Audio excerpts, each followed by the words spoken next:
المسجد الحرام إلى المسجد الأقصى الذي باركنا حوله لنريه من آياتنا إنه هو السميع البصير سبحانك لا علم لنا إلا ما علمتنا إنك أنت العليم الحكيم اللهم صل على سيدنا ومولانا محمد وعلى آل سيدنا ومولانا محمد وبارك وسلم عليه. سامعین محترم، برادران اسلام، عزیزان ذی وقار، سال کا 7واں ماہ مبارک ماہ رجب المرجب، اس کا دوسرا جمعہ المبارک اللہ کے محبوب صلی اللہ تعالی علیہ وسلم رجب المرجب کا چاند نظر آتے ہیں کثرت کے ساتھ یہ دعا پڑھا کرتے تھے، اللہم بارک لنا فی رجب و شعبان وبلغنا رمضان. تو ہم نے بھی اسی سنت کو دہراتے ہوئے اس دعا کو پڑھا. تو سامعین محترم، ہماری گفتگو آپ صلی اللہ تعالی علیہ وسلم کے معراج کے متعلق چل رہی تھی کہ اللہ رب العزت نے اپنے محبوب علیہ السلام کو معراج کروایا. معراج کا فلسفہ اور اس کا مقصد بیان کیا گیا کہ اللہ رب العزت نے اپنے محبوب کو معراج کیوں کروایا، اور اس کے بعد پھر آقا علیہ السلام کے معراج کی ابتدا کا ذکر کیا گیا. تو سامعین محترم، میں نے عرض کیا تھا کہ محبوب علیہ السلام کے معراج، سفر معراج کے 2 حصے ہیں. ایک حصہ بیت الحرم سے بیت المقدس تک کا ہے، دوسرا حصہ جو ہے وہ بیت المقدس سے سدرۃ المنتہا عرش معلیٰ تک کا ہے. تو رب کائنات نے پہلے حصے کا نام الگ اور دوسرے حصے کا نام الگ بیان فرمایا ہے. پہلے حصے کو رب تعالیٰ نے اسراء کا لقب، اسراء کا نام عطا فرمایا، اور دوسرے کا معراج رکھا. پہلے حصے کا تذکرہ خود رب کائنات اپنی زبان اقدس سے بیان فرماتے ہیں، اور دوسرے حصے کا تذکرہ رب تعالیٰ اپنے محبوب علیہ السلام کی زبان اقدس سے بیان فرماتے ہیں. تو اللہ رب العزت نے 15ویں پارے کے شروع میں اس معراج کے پہلے حصے کا ذکر فرمایا کہ سبحان الذی اسریٰ بعبدہ لیلا من المسجد الحرام الی المسجد الاقصی الذی بارکنا حولہ لنریہ من آیاتنا. تو سامعین محترم، رب تعالیٰ نے محبوب علیہ السلام کو معراج جو اپنے پاس بلوا کر کروانا تھا وہ تو رب تعالیٰ مسجد حرم سے بھی کروا سکتے تھے، بیت الحرم سے بھی رب تعالیٰ عرش معلیٰ، عرش بری، سدرۃ المنتہا پر لے جا سکتے تھے. لیکن رب تعالیٰ نے سب سے پہلے اپنے محبوب علیہ السلام کو بیت الحرم سے بیت المقدس لے کر گئے. اس کی 2 وجوہات، ایک وجہ تو یہ ہے کہ رب تعالیٰ اپنے محبوب علیہ السلام کو وہاں امام الانبیاء کا شرف عطا فرمانے والے ہیں، اور دوسری کہ رب تعالیٰ اپنے محبوب علیہ السلام کو زمین کی سیر بھی کروانی چاہتے ہیں اور آسمان کی بھی سیر کروانی چاہتے ہیں۔ تو اللہ تعالیٰ نے پہلے زمین کی سیر کروائی اور یہاں پر رب تعالیٰ نے اپنی بہت ساری نشانیاں اپنے محبوب علیہ السلام کو دکھائی۔ تو روایات میں آتا ہے کہ حضرت جبریل امین علیہ السلام جب محبوب علیہ السلام کو حضرت ام ہانی رضی اللہ تعالیٰ عنہا کے گھر سے اٹھا کر بیدار کر کے معراج کے سفر کے لیے نکلتے ہیں، تو اول آپ محبوب علیہ السلام کو لے کر بیت الحرم میں تشریف لاتے ہیں۔ آپ صلی اللہ تعالیٰ علیہ وسلم کو عرض کرتے ہیں کہ اللہ کے محبوب، اللہ رب العزت کا حکم ہے کہ یہاں پر آپ حتیم کے اندر 2 رکعت نماز نفل ادا فرمائیں۔ تو میرے محبوب علیہ السلام وہاں پر 2 رکعت نماز نفل ادا کرتے ہیں۔ اس کے بعد رب تعالیٰ کے محبوب علیہ السلام براق پر سوار ہو کر مسجد اقصیٰ تک کے سفر کے لیے کمر بستہ ہوتے ہیں، اور یہ سیر بیت الحرم سے بیت المقدس تک لے جانا رب تعالیٰ نے اس کا خود ذکر قرآن پاک میں ارشاد فرمایا۔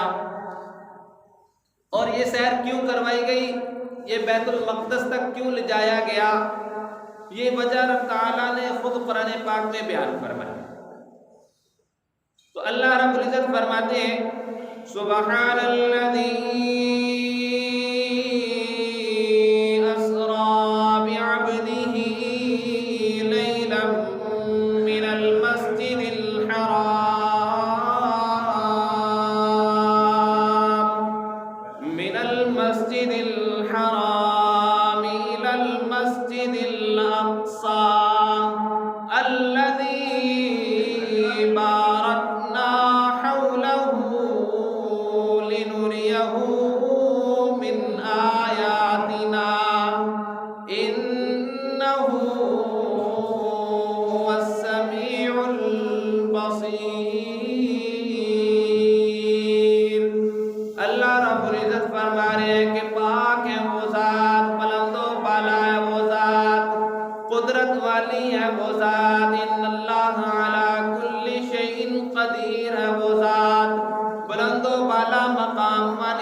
سبحان الذی اسرا، جو لے گئی، پاک ہے وہ ذات، اسرا بعبدہ، کس کو لے کر گئی، اپنے بندے کو، پاک ہے وہ ذات جس نے سیر کروا دی، جو اپنے بندے کو لے کر چلی گئی، بعبدہ لیلا من المسجد الحرام، مسجد حرام سے لے گئی، مسجد اقصیٰ تک لے گئی۔ کیوں لے کر گئی؟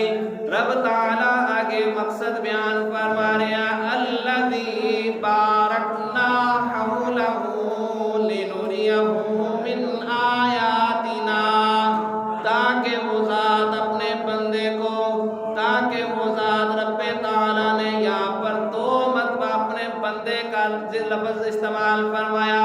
اللہ نے اپنے محبوب کے لیے بندے کی صفت کا لفظ استعمال فرمایا، یہاں یہ نہیں فرمایا سبحان الذی اسرا بنبیہ۔ رب تعالیٰ چاہتے تو یہ بھی فرما سکتے تھے، لیکن اللہ نے بعبدہ بیان کر کے یہ بتا دیا کہ لے جا رہا ہوں تو یہ بندہ ہے، بشر ہے، انسان ہے۔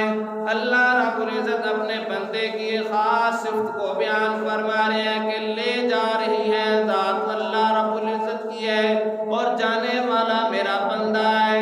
کہاں جا رہا ہے؟ بیت الحرم سے بیت المقدس جا رہا ہے۔ کیوں جا رہا ہے؟ تاکہ وہ اپنے بندے کو اسرا بعبدہ لیلا من المسجد الحرام الى المسجد الاقصى الذي باركنا حوله لنريه من آیاتنا، تاکہ وہ اپنے بندے کو اپنی نشانیاں دکھا سکے۔ تو سامعین محترم، علماء نے لکھا ہے، مفسرین نے لکھا ہے کہ حضرت جبریل امین